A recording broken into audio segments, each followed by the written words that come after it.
There's a version of you that the world hasn't seen yet, a version that walks tall, speaks with power, lives without fear, but right now, that version is buried under self-doubt, buried under what people said, buried under the fear of not being good enough. And you're tired of it, aren't you? Tired of holding back, tired of feeling invisible, tired of watching others shine while you shrink into the shadows. Let me say this loud and clear: you were not born to stay silent. You were not born to be a background character in your own life. It's time to upgrade, time to rise, time to build a personality that turns heads, and a confidence that shakes the room without saying a single word. You want to know how? You want to stop pretending and finally become the person you were always meant to be? Then lock in, because I'm not here to motivate you for 5 minutes. I'm here to change your life.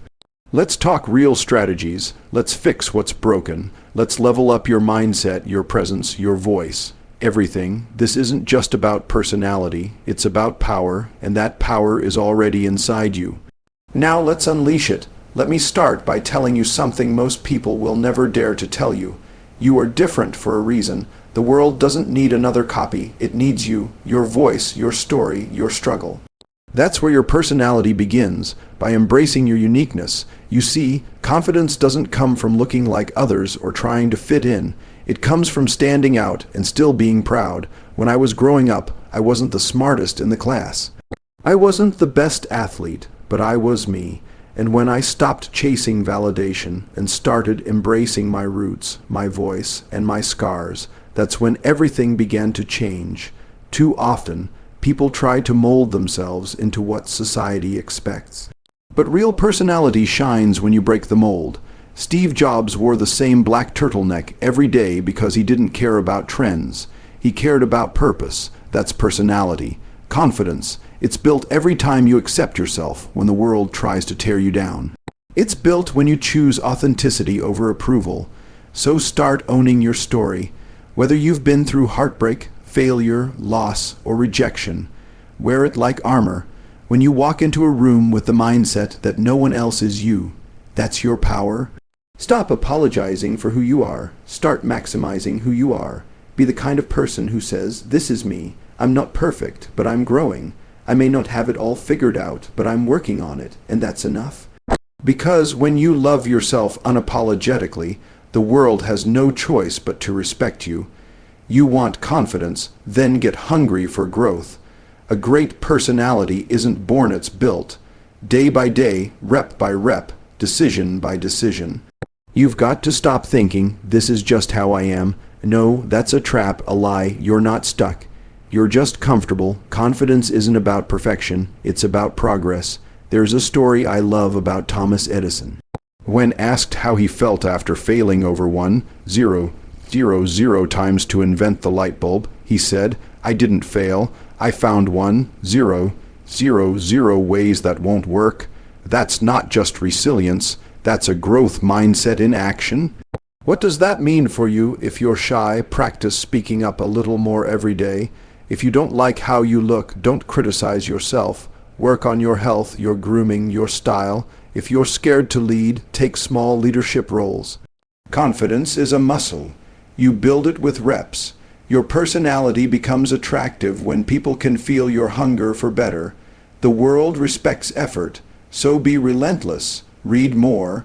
Try new things. Learn a new skill. Challenge your comfort zone every week. The greatest personalities don't settle. They keep evolving. So from today on, refuse to be average. Commit to becoming the best version of yourself. You're not just improving your confidence. You're rewriting your destiny. Before you open your mouth, your body speaks loudly. So the question is, what is your body saying about you? Research shows that over 60% of communication is non-verbal.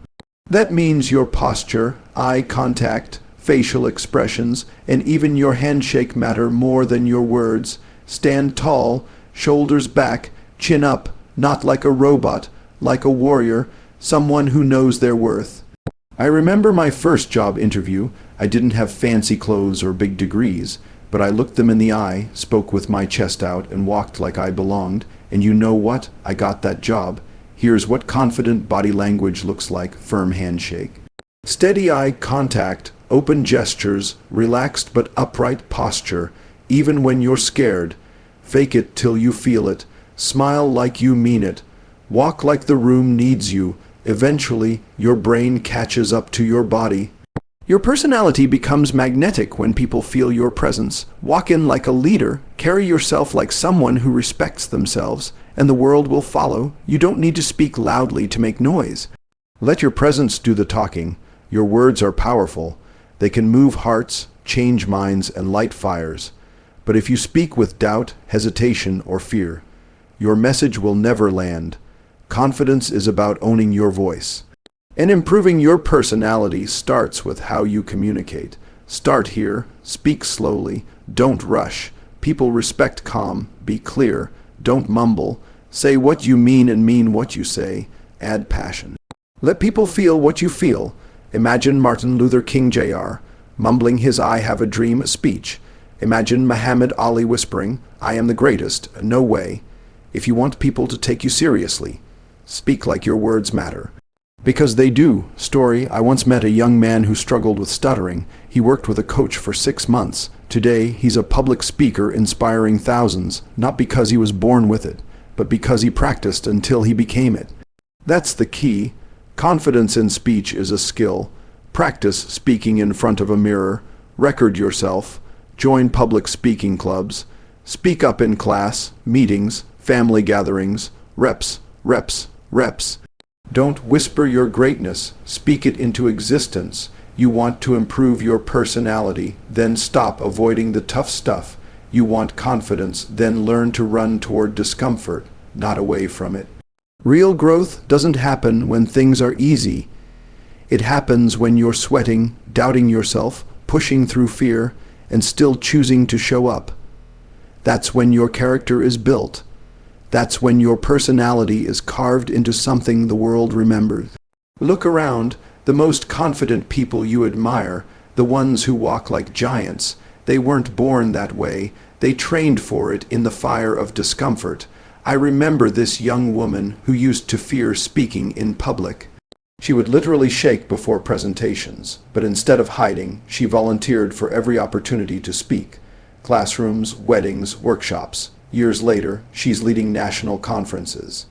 Her confidence, earned through pain. You see, every time you do something that scares you, no matter how small, you're building your inner armor, whether it's walking into a gym for the first time, going to a social event alone, applying for a job you feel underqualified for. That's your training ground. Discomfort is not the enemy. It's the GPS pointing toward your next breakthrough. Personality is not about being charming or funny. It's about being bold. It's about showing others that you're willing to take risks, fail publicly, and still stand tall. So take the cold shower, have the tough conversation, wake up earlier, say yes to the hard thing. You will feel fear, yes, but after that, you'll feel pride. Confidence is not born in comfort. It's forged in fire. You want to know why your confidence is low? Look at the people around you. If you're surrounded by complainers, critics, and quitters, you'll become one of them. But if you surround yourself with people who push limits, speak with purpose, and walk with confidence, guess what? It rubs off. There's a law in psychology. You are the average of the 5 people you spend the most time with. So ask yourself, are those 5 people building you up or breaking you down? I had a friend back in college. He hung around negative people who always doubted themselves. Slowly, he began doubting himself too. One day, he decided to switch circles, joined a fitness club, started working with ambitious people.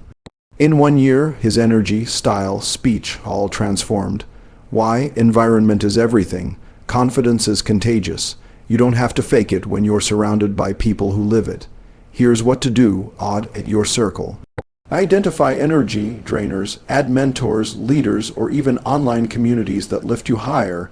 Engage in conversations that challenge you and expand your mindset. Your personality thrives in positive soil. Don't try to grow in a garden full of weeds. When you walk with the confident, you learn to roar. Here's the truth: there is no confidence without discipline. If you keep breaking promises to yourself, how can you trust yourself?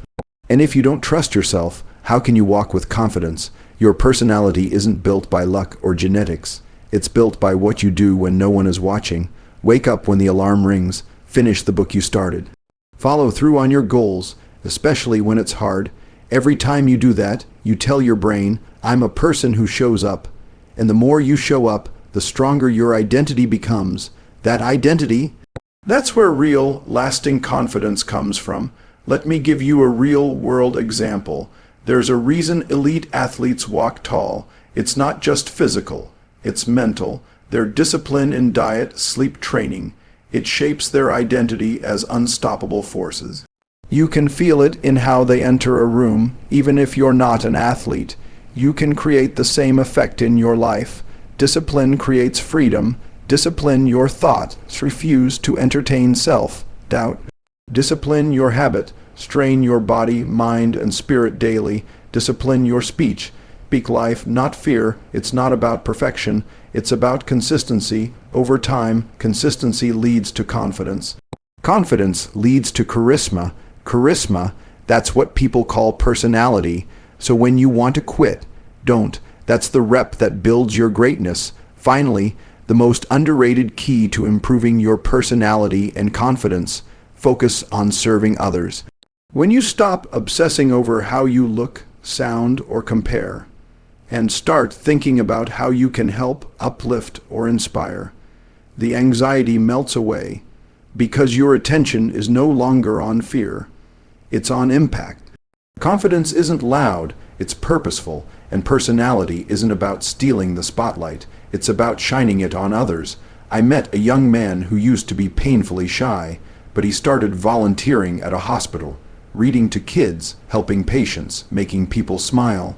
That experience transformed him. His speech became stronger, his presence bolder. Why? Because he realized he had something to give. You don't need millions to give value. You can listen deeply, encourage someone, share your knowledge, teach what you've learned. You become unforgettable when people feel better after being around you. The world is full of people trying to take. Be the one who gives. That's real personality. That's real strength, and when you give, you grow. Your confidence becomes unstoppable because you know you're making a difference. So be the fire that warms others, not just the flame that burns bright. Serve, help, uplift, because when you become valuable to others, you become priceless to yourself.